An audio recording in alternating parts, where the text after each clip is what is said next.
영광의 박수를 주님께 돌리십시다.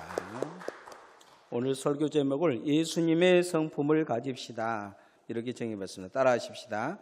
예수님의 성품을 가집시다. 프랑스의 시인님의 우화 작가인 장드 나폴레옹이 쓴 정갈과 개구리에 대한 이야기가 있습니다. 정갈이 개구리에게 어떤 강 앞에서 못 건너가니까 자기를 좀 건너게 해달라고 이야기를 합니다. 그러자 개구리가 한 가지만 약속하면 건너게 해주겠다고 이야기를 해요. 그럼 무슨 약속을 할 거냐 그랬더니 절대로 건너면서 꼬리로 자기를 찌르지 말라고 이야기를 해요.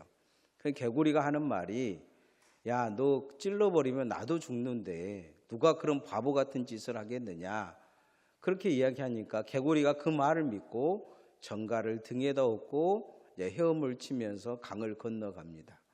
강 한가운데 갔는데 갑자기 정갈이 꼬리로 개구리의 등을 찔러버린 거예요. 개구리가 아이쿠 하면서 소리를 질러요. 야, 안 찌른다면서 너도 죽을 건데 왜 찌르냐 이렇게 이야기하니까 정갈이 그런 이야기를 합니다. 본능인데 어떻게 하겠어? 그러더라는 거죠. 이 예화는 사람의 본능은 안 바뀐다는 이야기를 하고 싶어 한 것입니다. 그런데 성경은 우리의 본성을 바꿀 수 있다고 이야기합니다. 또한 바뀌었다고 이야기합니다. 바꾸어야 된다고 이야기를 합니다. 우리의 본성은 어떻게 바뀌어야 되냐?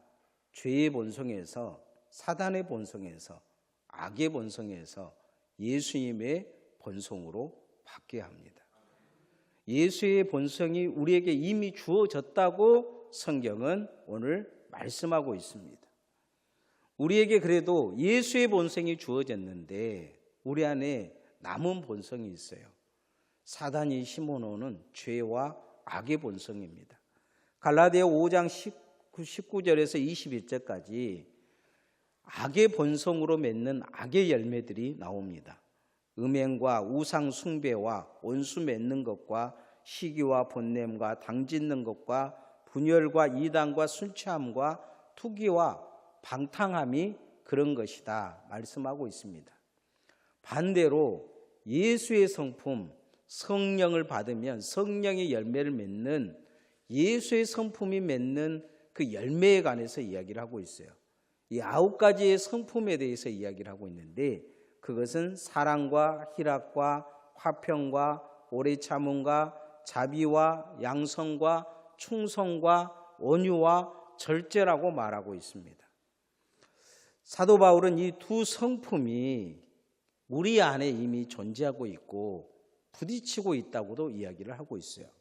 갈라디아에서 이 악의 성품을 버리고 예수의 성품, 성령의 성품을 가지라고 이야기하고 있는 것은 두 성품이 내 안에서 자리를 잡으려고 애를 쓰고 있기 때문이에요. 그러니까 악의 성품이 자리를 잡으면 생각하는 거나 말하는 거나 행동하는 것이 악하게 드러날 수가 있습니다. 성품이라는 것은 하나의 인격을 이야기를 하는 거죠. 그래서 바울 사도는 늘 자기 자신에게 선언하기를 이 갈라디아서 5장 24절에 정과 욕심을 십자가에 못 박은 사람들, 그 사람들이 예수 그리스도라고 이야기합니다. 자신은 정과 욕심을 십자가에 못 박았다 이렇게 이야기를 하고 있어요. 이것은 이제 성경에서 말하는 이론과 같습니다. 그런데 바울 사도는 자기가 신앙생활 하면서 이론대로 안 되더라는 거예요. 이론대로 안 된다는 이야기를 하고 있는 것이 로마서 7장의 이야기입니다. 예수 믿으면 바뀔 줄 알았어요. 하나님의 말씀을 읽으면 바뀔 줄 알았어요. 기도하면 바뀔 줄 알았어요. 그런데 시간이 지나 보면 악의 성품이 늘 의의 성품, 예수의 성품을 이기더라는 거예요. 그래서 바울 사도는 그렇게 탄식합니다. 오호라 공고한 사람이로다. 이 사망의 몸에서 누가 나를 이겨갈 것이냐. 인생이 공고하다는 거예요. 악의 성품이 그를 늘 지배하고 있다는 거예요. 그렇게 탄식하는 것입니다. 그래도 바울 사도는 끊임없이 자신이 악의 성품에 지고 있지만 성령이 끝까지 나를 이기시고 승리할 거라는 것을 로마서 8장에서 이야기를 합니다. 사망의 법이 내게서 사라지고 생명의 성령의 법이 나를 지배할 거라는 거죠. 예수의 사람들은 그래서 정죄함이 없는 그 믿음으로 살 것이다, 그렇게 이야기를 하고 있습니다. 그래서 우리도 이 악의 성품에 길들여진 악의 성품이 내 마음에 이 자리 잡은 이 모습을 뽑아내고 성령의 성품, 예수의 성품으로 변화되어야 될 줄 믿습니다. 하나님은 이미 우리에게 성품을 주셨어요. 예수님의 성품을 주셨다는 거죠. 성령으로 살 수 있는 성령의 성품을 주셨습니다. 그래서 성령을 힘입으라, 성령을 충만하라는 말씀은 그런 말씀입니다. 예수님의 성품을 만드는 과정이 있어요. 그건 뭐냐면 경건에 힘쓰는 것입니다. 따라합시다. 경건의 훈련에 힘씁시다. 경건은 달리 만들어지는 것이 아닙니다. 주님 앞에 늘 가까이 가는 과정 속에 경건이 만들어집니다. 하나님을 만나려면 죄를 회개해야 돼요. 하나님을 이해하려면 하나님의 말씀을 읽어야 합니다. 늘 예배를 통해 경건이 훈련되어지는 것이죠. 우리는 미국 농구하면 마이클 조단을 늘 떠오를 것입니다. 그런데 마이클 조단과 같이 미국에서 유명한 선수가 있어요. LA의 레이커스 농구팀의 간판 스타였던 사키 오닐이라는 선수입니다. 이 선수가 유명한 것은 농구를 아주 잘해서도 유명하지만 또 한 가지 유명한 게 있어요. 사키 오닐을 만나면 사람들이 경건하게 된다는 거예요. 이 친구는 어려서부터 경건하게 훈련을 받았어요. 어머니가 홀로 사키 오닐을 키우면서 밖에 나가서 일을 하다 보니까 이 흑인 암흑가에 아이를 남겨둬야 되는 거예요. 그래서 늘 성경책 읽을 것을 가르쳐주고 기도하고 오면서 혼자 하나님을 섬길 수 있도록 훈련시켜 준 거예요. 그래서 다른 친구들은 다 암흑가에서 농구를 어려서부터 같이 열심히 하고 잘했던 친구들은 암흑가에서 갱으로 넘어간다든지 마약과 술에 쩔어서 세상 사람 돼서 결국 인생이 망치는데 사키 오일만큼만은 그 암흑가에서 믿음의 사람으로 쓴 것입니다. 그래서 그가 나중에 이 LA의 그 농구팀에 많은 선수들이 들어오면, 신입 선수들이 들어오면 이 젊은 18살 정도 청년들이 들어오면 돈이 많이 들어오니까 차를 사고 마약을 하고 막 그런 친구들을 선도해서 좋은 사람들로 만들어서 성공한 선수들을 만들어줍니다. 그래서 농구 선수들 중에서 가장 존경받은 선수로 사키 오일이 등장을 합니다. 같이 농구하던 친구들은 다 마약에 쩌들고 인생의 패배자가 됐지만 사키 오일만큼만은 경건으로 자신을 지켜서 정말로 훌륭한 선수가 되었을 뿐만 아니고 많은 사람을 옳은 길로 인도하는 하늘의 별과 같은 사람이 된 것입니다. 하나님은 우리가 그런 자가 되기를 원하고 계십니다. 신앙생활을 한다고 하지만은 다른 사람이 나를 본받을 만하는가? 내 생각과 내 말을, 내 행동을 본받을 만하는가? 뒤돌아봐야 될 것입니다. 사도 바울은 디모데전서 4장 7절 8절에서 망령되고 허탄한 신화를 버리고 오직 경건에 이르기를 연습하라. 육체의 연습은 약간의 유익이 있으나 경건은 범사에 유익하니 금생과 내생에 약속이 있느니라, 이렇게 말하고 있습니다. 성도도 마찬가지입니다. 우리가 경건에 힘쓰지 않으면 하나님의 나라를 유업으로 받을 수 없습니다. 예배에 그냥 예수 믿는다고 예배에 늘 빠뜨리고 예배에 빠뜨리고 주일 잘 지키지 않고 그러면 점점 세상에 물들게 되어 있습니다. 어느 순간부터 뉴스는 귀에 들어와도 하나님의 말씀이 귀에 안 들어올 수 있어요. 그리고 그의 삶에서 기도가 사라질 수 있습니다. 하나님의 말씀 한 구절도 읽지 않으면서 1년간 자기 스스로 예수 믿는다고 이야기할 수 있어요.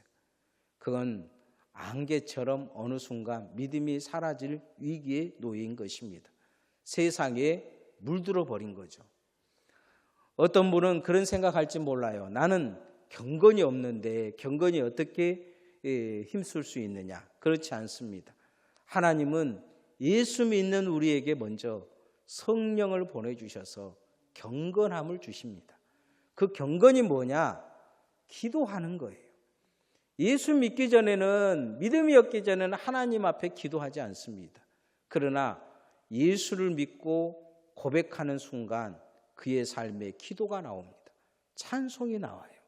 그리고 하나님의 말씀을 들으면 말씀에 들을 귀가 열려져서 은혜가 되어집니다.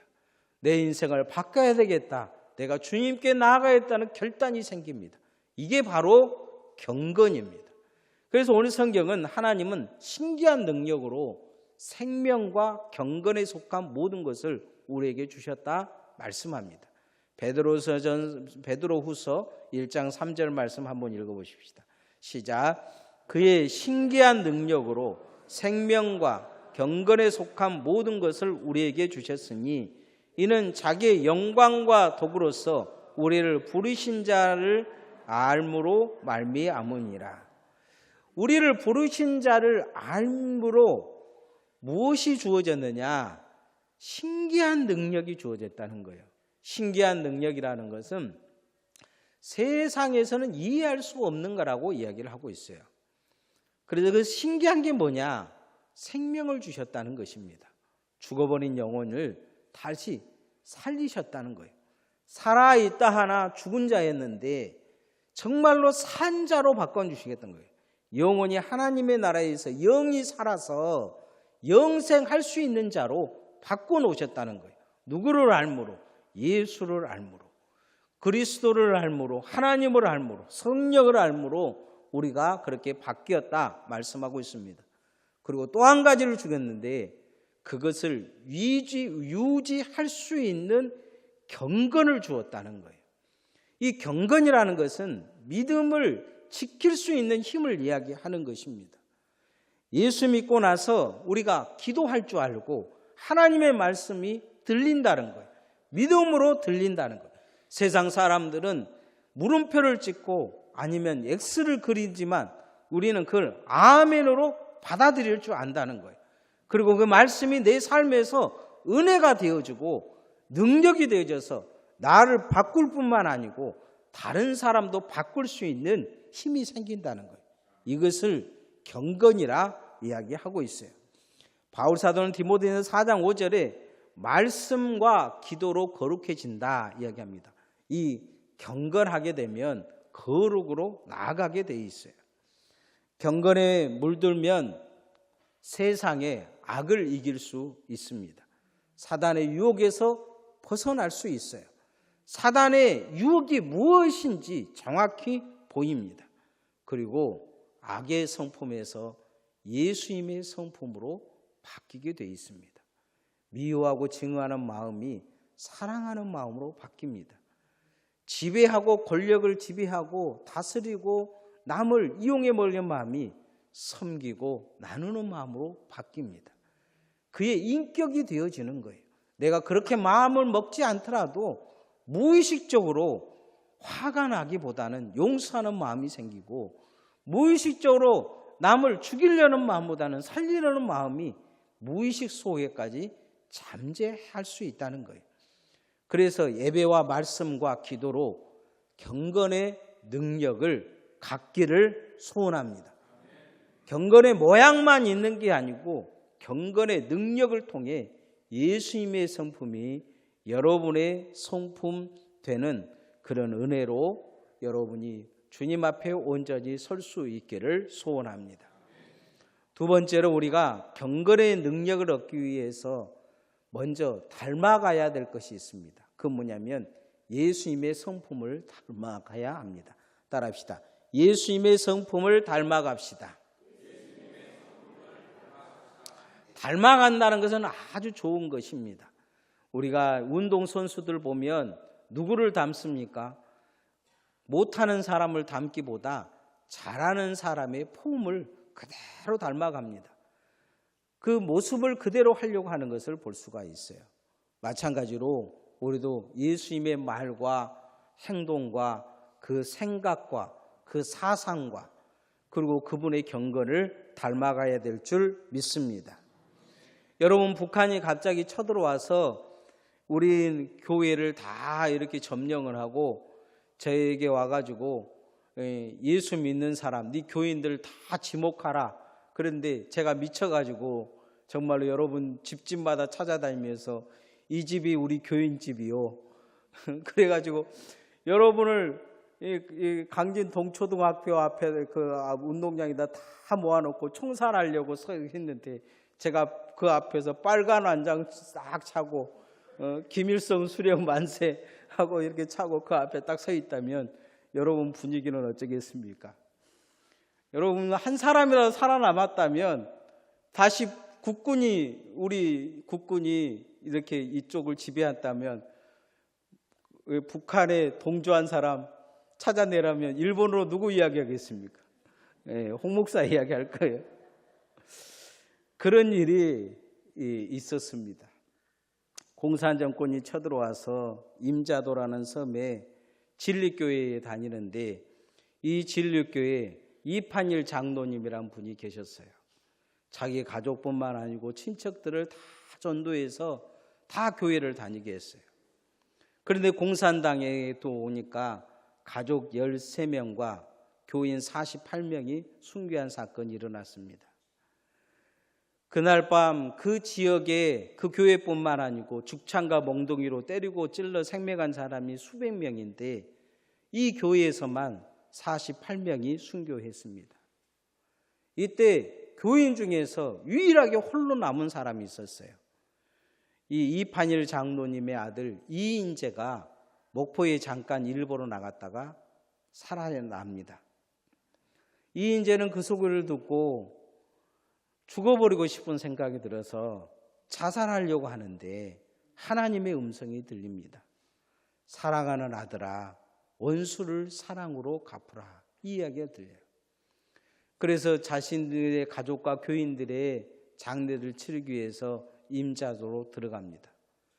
국군이 다시 회복할 때 공산당에 물러가고 해군 부대가 들어왔는데 처음에 했던 게 뭐냐면 이 이인재를 데리고 공산당에 협조한 사람들을 집집마다 찾아다니면서 고르라고 이야기를 합니다.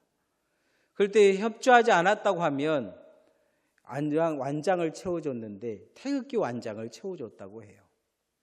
당시 교인들을 죽인 자익들은 이제 다 죽었다. 우리 가족들은 다 죽었다. 그런 생각을 했다고 해요.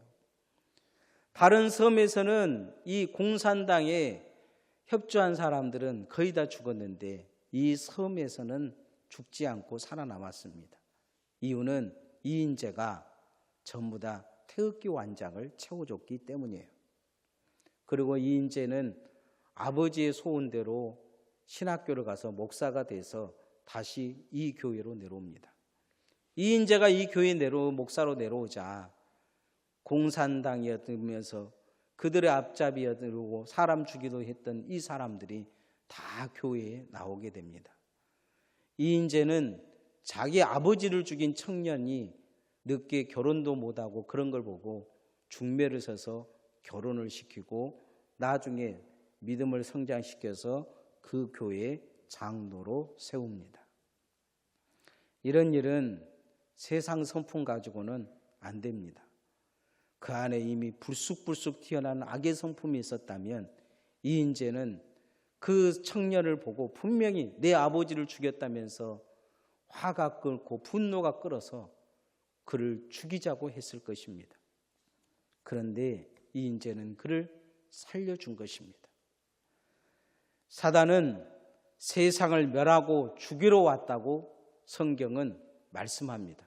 특히 이 말씀은 예수님이 하신 말씀입니다. 그런데 예수님은 자신의 성품은 다르다고 이야기를 합니다. 자신은 섬기러 온 것이 아니고 많은 사람들의 목숨을 구하기 위해 자신 목숨을 내어주기 위해 이 땅에 섬기러 오셨다고 말씀합니다. 섬기는 성품으로, 살리는 성품으로 오셨다는 거예요. 오늘 베드로 사도는 주님께서 그 성품을 우리에게 주셨는데 우리가 그 성품을 가져야 된다 말씀합니다. 베드로후서 1장 4절 말씀 한번 같이 읽어봅시다. 시작. 이로써 그 보배롭고 지극히 큰 약속을 우리에게 주사 이 약속으로 말미암아 너희로 정욕을 인하여 세상에서 썩어질 것을 피하여 신의 성품에 참여하는 자가 되게 하려 하셨으니. 우리에게 보배롭고 지극히 큰 약속을 주셨는데 이 약속은 우리가 구원받는다는 거예요. 예수 믿으면. 그런데 예수 믿으면 바뀌어야 될 것이 있다는 거예요. 세상 정욕대로 욕심대로 사는 것이 아니고 세상에 썩어질 것을 위해서 사는 것이 아니고 예수님의 성품을 가지고 섬기고 나누고 사랑하고 용서하고 그렇게 살아가는 사람, 그 예수님의 일에 참여하는 사람이 되게 하기 위해 우리를 부르셨다는 것입니다. 우리가 그 예수님의 성품이 우리의 번성되도록 살아야 될 줄 믿습니다. 예수님은 배고픈 자들을 보면서 견딜 수가 없어서 보리떡 5개와 물고기 2마리를 가지고 2,000명을 먹이셨습니다. 오병의 기적을 일으키신 거죠. 장정 이 500명이면 한 2,000명쯤 될 것입니다. 그런데 오늘날 많은 사람들은 그 성경을 읽고 돈 10,000원 올려놓고 오병의 기적을 일으켜달라고 이야기합니다. 악의 성품이죠. 욕심의 성품입니다. 예수님은 가난하고 불쌍한 자들을 위해서 생각하고 기도하고 그렇게 살았지만 우리는 매사의 신앙생활 자체가 악의 성품에 물들어서 욕심 아니면 안 되는 그런 상황이 되는 거예요. 남의 것이라도 뺏어야 되고 내가 남보다 뛰어나야 되고 내가 드러나야 되고 이게 다 악의 성품인 것을 잘 모르는 거예요. 주님은 다 우두머리가 되려고 하는 제자들의 모습을 보면서 안타까워하셨어요. 그래서 가장 자신이 힘들어하는 시기에 내일 새벽에 십자가에 못 박게 될 그쯤에 주님은 저녁에 제자들을 불러놓으시고 마지막 만찬을 베푸셨어요. 그 전에 제자들이 1사람, 2사람 늦게 들어오는데 누군가 먼저 오면 남을 섬겨야 될지 일해야 될지 몰라서 먼저 온 사람이 없었어요. 주님은 먼저 오셔서 기다리시면서 1사람 1사람 들어올 때 그들의 발을 씻겨주십니다. 당시에 그 발을 씻겨주는 종은 제일 모자란 종이었어요. 종들 중에서도 발 씻긴 종은 천하다고 종으로 취급을 안 했는데 주님은 종들도 사람 취급 안 하는 그 역할을 하시면서 닦아주시면서 하시는 말씀이 있어요. 너희도 이와 같이 하라 하셨어요.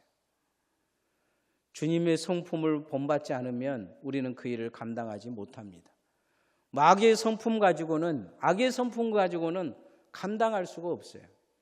교회가 가끔은 그런 모습을 하려고 하긴 합니다. 성금요일이 다가오면 세족식이라는 것을 하기는 해요. 그러나 모양만 흉내를 내는 거죠. 정말 우리 영혼이, 우리 마음이, 우리 생각이 예수님 닮아가야 될 줄 믿습니다. 그래서 반드시 예수님의 성품을 갖기 위해서 노력해야 합니다. 예수님의 성품을 생각해야 돼요. 예수님은 이렇게 살았지. 나도 이렇게 살아야 돼. 내 스스로에게 그렇게 요구해야 합니다. 예수님은 이렇게 생각하셨지. 나도 이렇게 생각해야 돼. 나도 이런 마음 먹어야 돼. 이런 마음을 가지고 우리가 살 때 예수님의 성품이 내 성품 될 줄 믿습니다. 그 성품으로 키워야 믿음 되어집니다. 따라합시다. 예수님의 성품으로 믿음을 키웁시다. 당진 지역의 한 중학교에서 한 교사가 수업 시간에 보니까 지우개를 가지고 그곳에 아마 난로가 있었나 본데 아이가 자꾸 자꾸 난로에다가 태우는 거예요. 이 지우개를 태우니 얼마나 냄새가 나겠어요. 하지 말라고 몇 번 이야기하자 말을 안 듣니까 밖에 나가 서 있으라고 벌을 줬어요. 이 아이가 뭐라고 이야기하면 나가라면 나가지 못할 줄 알아요? 하면서 10초 후에 나갈 거예요 하면서 19, 8 하면서 초를 시들하는 거예요. 마지막 2를 세면서 15초 후에 또 나갈게 하면서 15 그러면서 또 2 세더라는 거예요. 그러고는 마지막 1 하면서 뭐라고 하냐면 교사에게 아주 쌍욕을 하고 나가더라는 거예요. 이 아이가 이런 성품을 성장하면 어떻게 될까요? 이런 성품은 어디에서 배웠을까요? 그것은 태어나면서부터 자연적으로 생긴 거예요. 그런데 누가 교정해주고 훈련시켜주지 않는 것입니다. 교회에 오면 우리는 믿음이 생겨요. 누구나 믿음을 가지고 살아요. 그런데 신앙생활에서 이 믿음이 있으면 된다는 것이 교회에서 늘 설교하기 때문에 성품 바꿀 생각을 하질 않아요. 저는 종종 노예 일을 하면서 아주 못된 성품들을 봅니다. 목사라고 하는데 이거 정말 부끄러운 거예요. 장로님이라고 하는데 정말 부끄러워요. 이런 못된 성품을 가지고 보면 늘 하는 이야기가 교회에서 기도한다는 거예요. 어느 교회에 그 못된 성품을 가진 분 가니까 열심히 큰 소리로 방언 기도를 하고 있더라고요. 마음이 너무 아팠어요. 우리가 하나님 앞에 못된 짓만 하고 못된 말을 하면서 믿음 가지고 있다는 그것이 특권인 줄 알고 살 때가 많아요. 세상 감옥 갈 일 아니면 죄가 아닌 줄 알아요. 그러나 못된 성품 가지고 사는 그것이 큰 죄를 짓는 거예요. 베드로 사도는 오늘 그 성품이 어떻게 믿음에서 성장돼야 되는지 고쳐져야 되는지에 대해서 쭉 말씀하고 있어요. 베드로후서 1장 5절에서 7절 말씀 한번 같이 읽어봅시다. 시작. 이러므로 너희가 더욱 힘써 믿음의 덕의 지식을, 지식의 절제를, 절제의 인내를, 인내의 경건을, 경건의 형제 우애를, 형제 우애의 사랑을 공급하라. 믿음이라는 것은 차근차근 이렇게 바뀌어야 된다는 거예요. 믿음은 덕이 있어야 된다는 거예요. 그런데 지금 한국 교회를 보면 믿음은 있는데 덕이 없어요. 이 단계도 지금 우리가 못 뛰어넘고 있는 거예요. 세상 사람들이 교회를 보고 칭찬하지 않아요. 목사들을 보고 칭찬하지 않아요. 교회 직분자들을 보고 칭찬하지 않아요. 세상 사람들이 자신을 칭찬한다고 생각하고 산다면 정말 바보예요. TV에 보면 많은 목회자들이 모여서 강화문에서 기도하고 교인들도 기도해요. 창피해 죽겠어요. 덕이 안 돼요. 그런데도 자기들은 뭐 한다고 이야기하고 있어요. 그것은 무식한 거예요. 지식이 없는 거죠. 자기 절제에 실패한 거예요. 그 인내도 없고 그곳에 기도하고 예배한 게 경건이다 말할 수가 없어요. 그런 교회를 사랑하는 것도 아니고 성도를 사랑하듯 세상을 사랑하는 것도 아니에요. 바보 같은 짓이죠. 경건이 뭘까? 우리는 잘 뒤돌아봐야 합니다. 이 믿음이라는 건 가지고만 있어서는 안 돼요. 믿음을 잘못 사용하면 정말로 악하게 사용할 수 있어요. 그래서 믿음은 반드시 덕이 드러나야 된다. 덕이 또 무식하게 하기보다 지식과 절제와 인내와 경건과 형제 우애와 형제 우애의 사랑을 더하라. 이렇게 말씀하고 있어요. 어렵죠.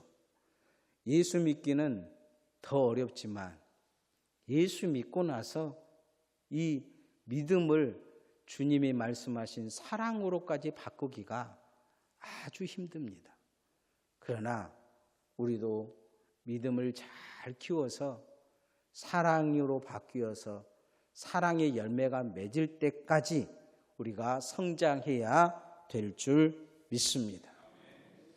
믿음이 경건의 능력이 되고 사랑의 열매를 맺는 성도로 성장하면 못된 짓을 할래야 할 수가 없어요. 못된 말을 할래야 할 수가 없어요. 못된 생각과 마음을 가질래야 가질 수가 없어요. 그런데 그렇지 않으면 세상 못된 짓을 믿음 가지고 있다고 그대로 할 수 있어요. 세상에서 그대로 했던 걸 교회 와서도 그대로 답습할 수 있어요.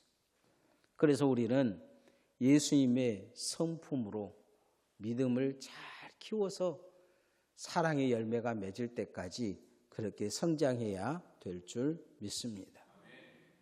오늘 설교 제목을 예수님의 성품을 가집시다 이렇게 정해봤습니다. 요즘 지식보다는 성품이 우선이다 이야기하고 있어요.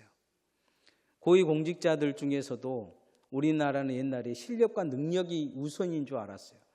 그래서 지금 고위공직자들을 실력과 능력으로 세워놓다 보니까 나라가 정말로 엉망진창이에요. 이게 머리만 좋으면 사람이 뛰어난 줄 알았어요. 그런데 머리 좋은 사람들이 법을 이용해서 더 죄를 짓고 나라를 엉망진창으로 만들어가고 있어요. 성품이 안 된 것이죠. 그래서 지금 대기업에서는 성품부터 본다고 이야기해요. 신앙생활도 성품이 바뀌어야 돼요. 성품은 다른 걸로 바뀌지 않습니다. 경건의 훈련을 통해서 바뀌어요. 그리고 예수님의 어떻게 하셨는지를 보고 예수님 닮아가면 바뀌어요. 그리고 이 성품이 믿음이라는 곳에서 자라나면서 믿음이 성장해 가면 바뀌어요. 그런데 믿음이 성장하기는커녕 그대로 있으면서 세상 사람처럼 살면서 교회에 예배 열심히 드린다고, 성경 좀 읽는다고, 그리고 기도 좀 열심히 한다고 자기가 바뀌었다고 생각한다면 그건 오산이에요.